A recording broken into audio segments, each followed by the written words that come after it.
Hello and welcome to my video today.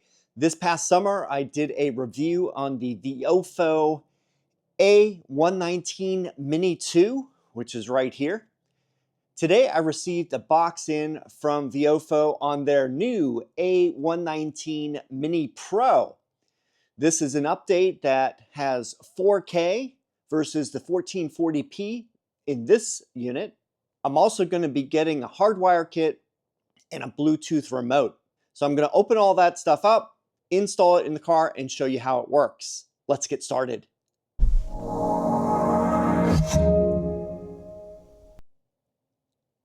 And this is the box I received. I'm going to open it up and show you what's inside. On top, we have a VIOFO high endurance micro SD card, 64 gigabytes. It also includes an adapter for regular SD. So we're going to be putting the small one in the dash cam. There are some of the specs, so we'll do that later. What else do we have here? We have a wireless Bluetooth remote control, BTR 200. Let's see what that looks like. Comes with a CR2032 battery, which Fisker Ocean owners should be very familiar with. We have a little instruction guide, and we have the remote itself. It has double-sided tape on the rear so you can mount it to the dashboard or wherever you want. And it basically has some functionality here. This big button allows you to hit save for any emergencies, so that if you do have a video and there's certain situation where you need it saved, press that button. There's also a button on the dash cam itself, but a lot of times the dash cam is mounted overhead and is harder to reach, versus if you put this on your dashboard in a convenient area, that would be more convenient. Also on the side, we have some additional buttons here. You can control the microphone, turn it on and off with this button. And we also have this button here to turn Wi-Fi on and off. We have the file lock button here and the two buttons on the side. So that's it for the remote control. We also have a dash cam HK6 Hardwire Kit and the actual A119M Pro dash cam. I'm going to look at the dash cam hardware in a little bit. Let's open this box up. Before I remove it from the box, let me show you some of the information on here. We have 4K Ultra HD recording, Sony Starvis 2 image sensor, multiple exposure HDR, built-in Wi-Fi 2.4 and 5 gigahertz, voice control and notification, advanced parking mode, and GPS logger. Pretty much the same. It gives the specific image sensor as an IMX678, and this records in 30 frames per second. Another interesting thing is it supports micro SD cards up to 512 gigabytes. So let's take it out of the box. And on top, we have a VIOFO paperwork here. Need after sales help. They have QR code and phone numbers. You can always contact them. Inside nicely foam protected box is the dash cam itself. And as you can see in the bottom, A119M Pro. We have the 4 hardware button control buttons here, as well as the emergency button there. On the side, let's see, we have the micro SD port, USB-C port. We have some ventilation holes here. We have the GPS module, and it has power right there. So one thing you can do is if you want to use the GPS, you need the power to go here, and then it will power up the dash cam. So you don't need to use this individual power on the side if you're using this one on top. And on this side, we have a mic port. Otherwise, more ventilation. And we have the camera in the front, and this can be rotated at the specific angle you need depending on your windshield. And we have a little protective plastic. I'm going to leave that on there until I install it, but pretty compact. I just want to show you how it compares to the one I reviewed previously, and they pretty much almost look identical here. So we have the Mini 2 on the left and the Pro on the right. Yeah, otherwise, if you didn't know that they were different dash cams, they look otherwise exactly the same. So I am going, oh, and by the way, you can remove the module just by sliding it, and you can see that there are connectors for the data and power on the back. So the nice thing about this is if you mount this to your windshield, you can leave this here and then you can remove the dash cam separately if you need to. And then it snaps back into place. Let's see what else we have in the box. We have the user manual with all the instructions. We have a quick start guide to set you up.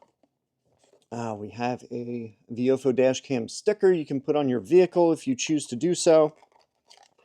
We also have a plastic film that goes on the windshield and a backup one in case you change it to a different vehicle. And then the dashcam mounts to this plastic. Underneath that, we have some more things. We have a plastic pry bar for installation of the wires so you can hide them.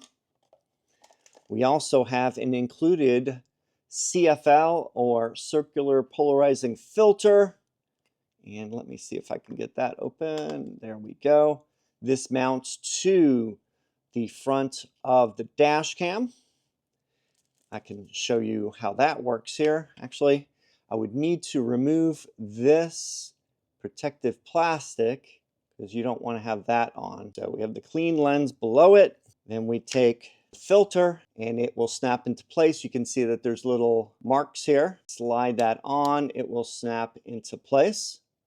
And then you can see that there is the filter. There's a ring here that you can rotate and adjust it. And then there's protective plastic on this that I'm going to leave until I mount it to the car.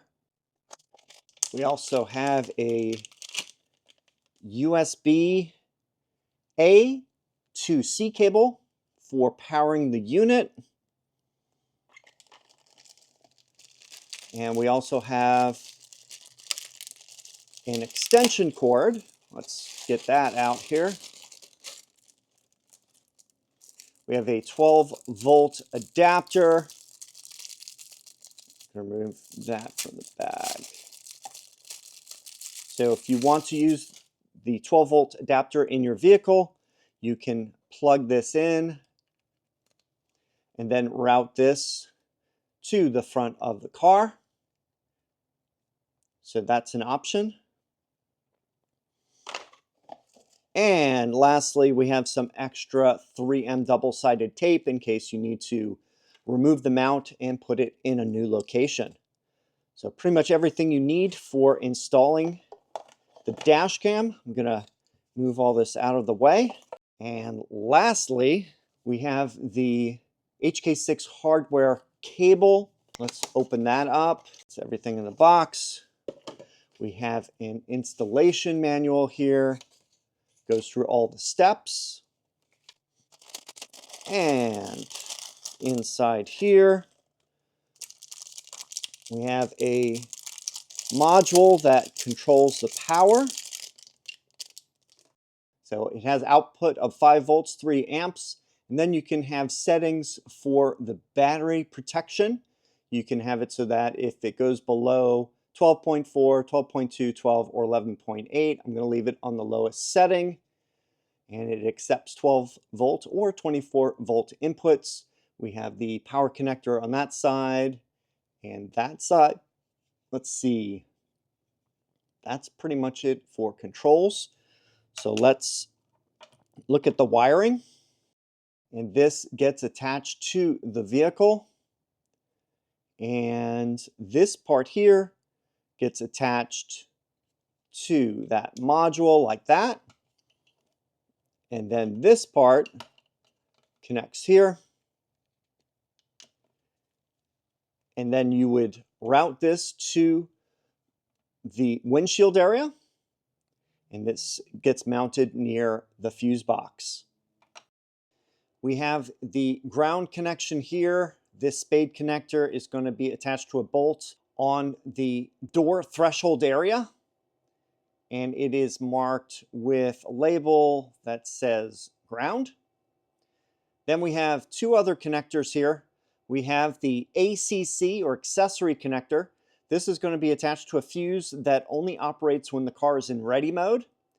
So when the car's off, this will be off.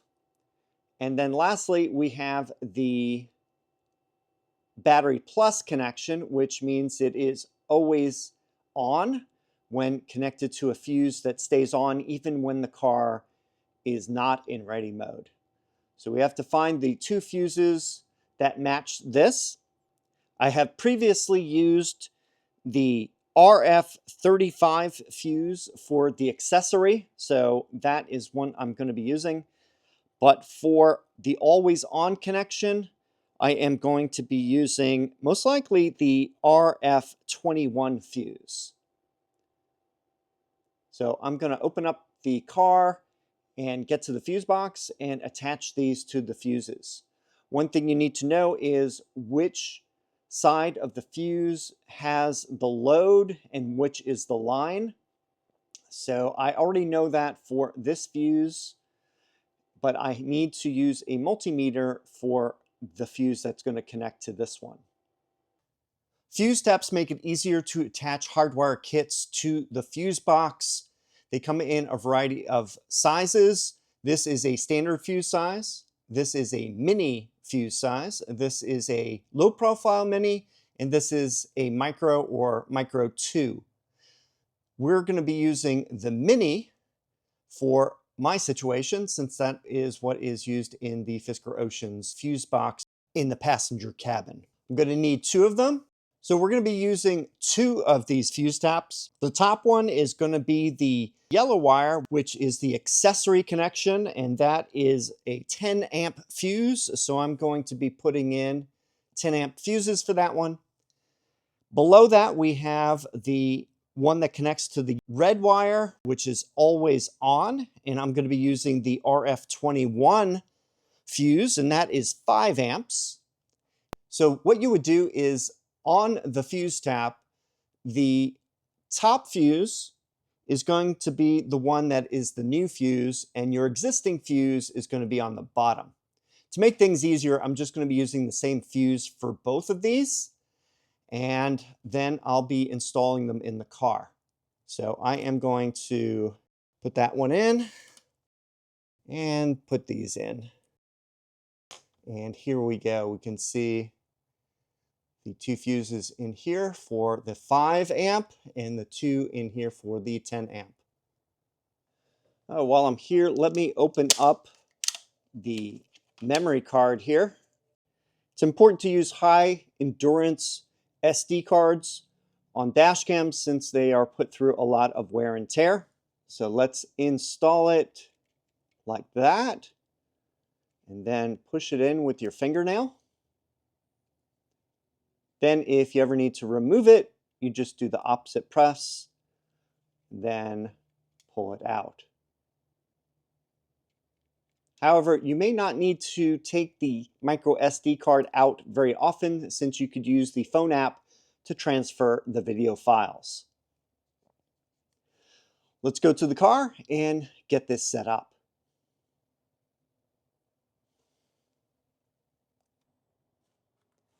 The first thing we're going to remove is the door threshold trim piece right here. You can use a plastic pry bar to loosen it up and then pull it out. If any of these clips fall off into these holes right here, make sure you get them out and put them back on the trim piece. Next, we're going to pull back on the weather stripping right here. And we'll have access to the panel. We're going to pull this one off, unclip it at the bottom and then at the top. Then we need to take this piece off.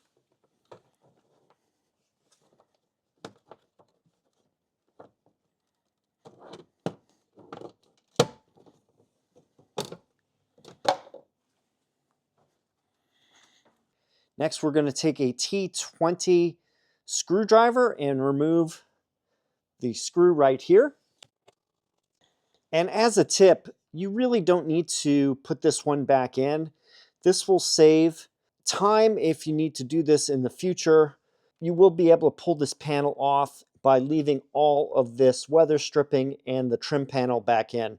So there's enough screws holding this trim piece down here on that you really don't need to have the one in this location inserted. In previous videos, I showed you the lower panel there has about 4 screws holding it in place. If you remove those, then you can also take this piece out. However, if you just need to get to the fuse box, you can pull this down along this edge here without removing that bottom panel. You don't get as much access. It's a little tight. However, you can still reach the fuse box by just pulling this piece down.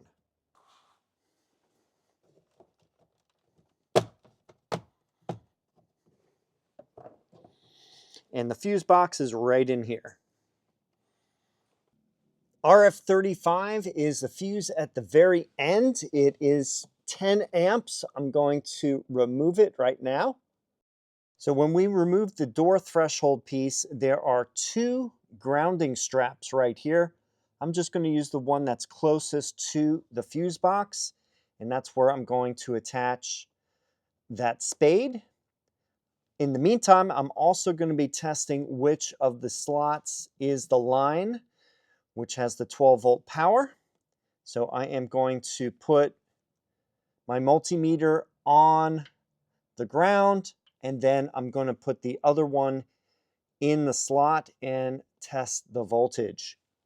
Since we're using an accessory fuse, we want to make sure the car is in ready mode before we do this test. And now I'm going to test the lower slot. And I am now going to press ground. And yes, I am getting 14. So that is good. Just to make sure, I am going to test the top slot there and put the sensor right there. And now I'm going to touch the ground. And I'm not getting anything. So now that we know that the bottom slot here is the line, we need to insert the fuse tap so that it is going in this direction. So it's going to be coming in at this angle, and I am going to insert it.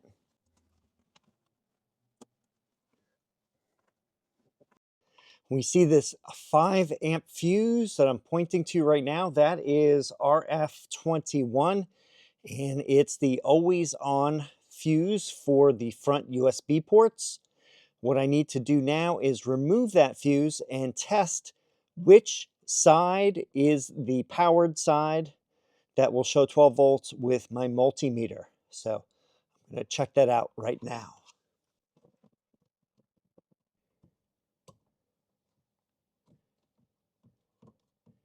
And there is the fuse. 14. It appears from my testing that the left side is the power side or the line side, and the right side is the load side. I am going to have to pull out this T-box fuse right here.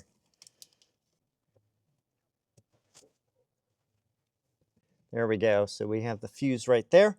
And then I'll put the T-box fuse extender right above it. So that one is connected. So, yep, a little bit of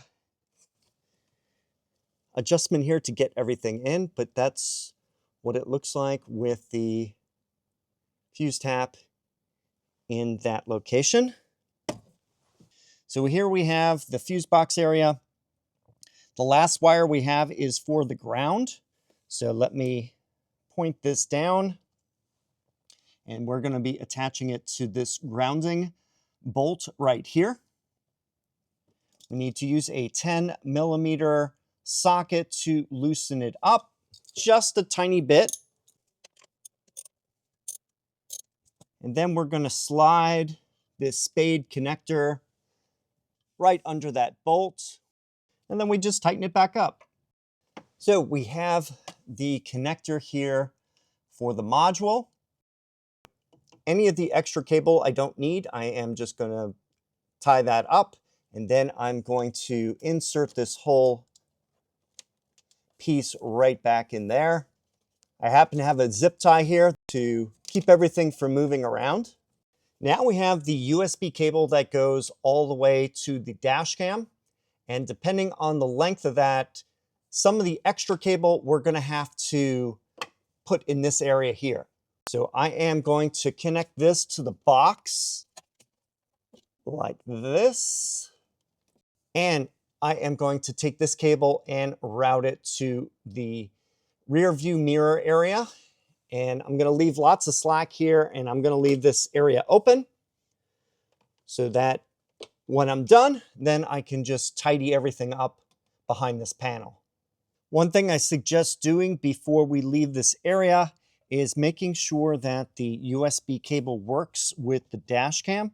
So I am going to insert it like that. It should be off since the car is off. I'm going to start the car up, and then we'll see this turn on.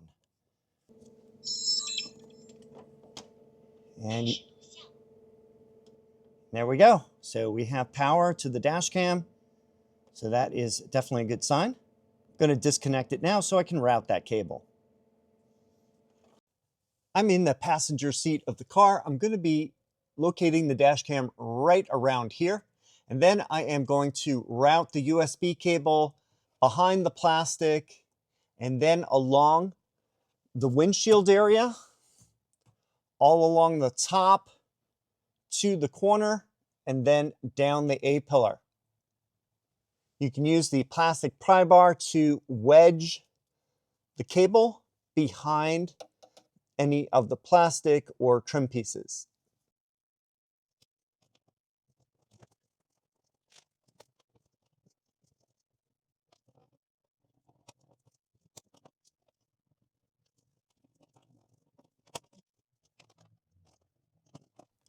So at this point, we've routed the cable from the right side of the rearview mirror across the top here, through this corner and around, and then down the A-pillar.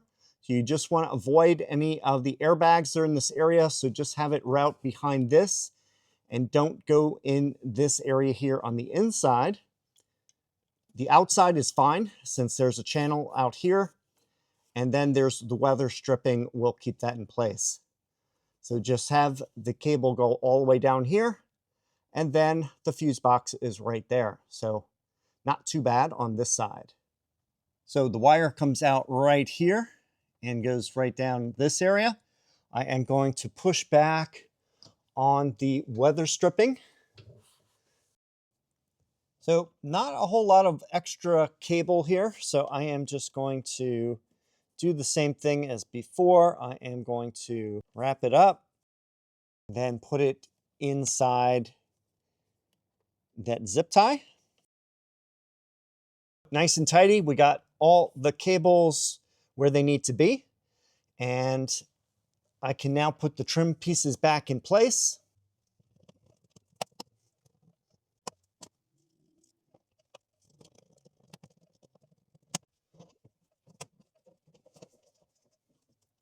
And now we can reinstall the door threshold trim.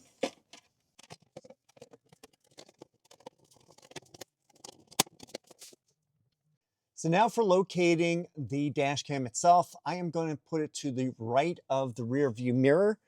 And we have that plastic cling that goes to the windshield. I'm just going to be roughly estimating where I want this to go. Yeah, so basically right around here is where I'm going to be putting it. Make sure to clean the glass really well. Use isopropyl alcohol to make sure you get rid of anything that's on the glass. Then we're going to peel the side of the cling that says 1. So that's what we're going to do first. And I peel a little bit of it off.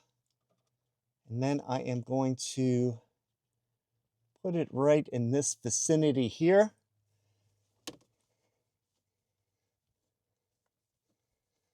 And I use a microfiber cloth to install it. Just push all the bubbles out as you go.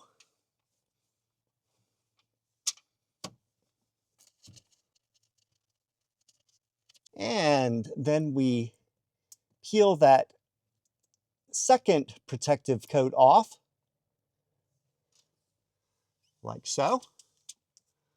The important part now is when you're mounting the dash cam, you want it to be level so that it has a good view out of the windshield. What you could do is power it up and look at the screen to make sure that, so when you see the top of the hood where it meets the windshield, make sure that's level. So I'm going to try that now. And then you can angle the lens so that you can see the maximum area here. So when you're happy with the positioning, you can remove the red plastic here from the tape. So I am now ready to pull that tape off, and before I push all the way on and make sure it's lined up, press it firmly in place. So if we ever need to remove this, we just push it towards the right and it comes out of the mount, like so. And at this point, probably a good idea to remove any of the protective plastic that's on the lenses. And now I'm going to reinsert it on the mount. I'm going to pull off the protective film on the LCD. And we are now installed. So you can adjust the lens to whatever height you want to have it. I have it so that just a little bit of the hood shows and you can see the sky pretty well. So it is already recording. And lastly, we have the wireless Bluetooth remote control that we can mount in the car. We could put it on the dashboard area, wherever you would like that it would be convenient to press. However, I thought a handy location would be right in this area here, since I don't have anything else besides my remote control for my garage door right there. But I could mount this like that, and then for emergency purposes, can press that button to save the dash cam recording. And also there are the buttons on the side for the Wi-Fi and microphone. So I could do it like that, or I could mount it upside down if I wanted to, so I could see those buttons easier. So just depends on how you want to do it. I'm actually going to do it right like this. There is a little tab here that keeps the battery from being on during shipping. So when you remove this tab, it will now be active. So I am going to pull that out like so. And then I will pair it with the dash cam itself. I'll do that in the next video when I'm going through all of the software setup. On the back, there is the 3M double-sided tape. Just pull that off. And then I am going to mount it so I can see those buttons on the side right like that. So I am going to mount it right here. So even when I close my armrest, it's still visible. I can easily press it when I need to. So yeah, pretty neat remote. So that will come in handy. So I'll be pairing that via Bluetooth to the dash cam. So here I am in the driver's seat. I'll zoom out a little bit and you can see the rear view mirror, but the way I position the dash cam, it is pretty much not visible to the driver. So it's not in any way being a blind spot for your vision. There it is right there. So let's have a closer look at the VIOFO. And it is installed just to the right of the rear view mirror, tucked right in this area here. If you do it just right, you have minimal cable that is viewable. So try to do good cable management with that USB, and then it looks pretty nice. It's a very compact unit, and this is one of their lower to mid-tier models, but it does offer 4K. So it's a very affordable price for a one-channel dash cam. So if you're interested in the VIOFO A119M Pro 4K dash cam, including the wireless Bluetooth remote control and also the HK6 Hardwire Kit, which provides constant dash cam recording when you're parked. These 3 items and plenty more are located at the VIOFO website and also on Amazon. So I'll have the links for all of this in the video description.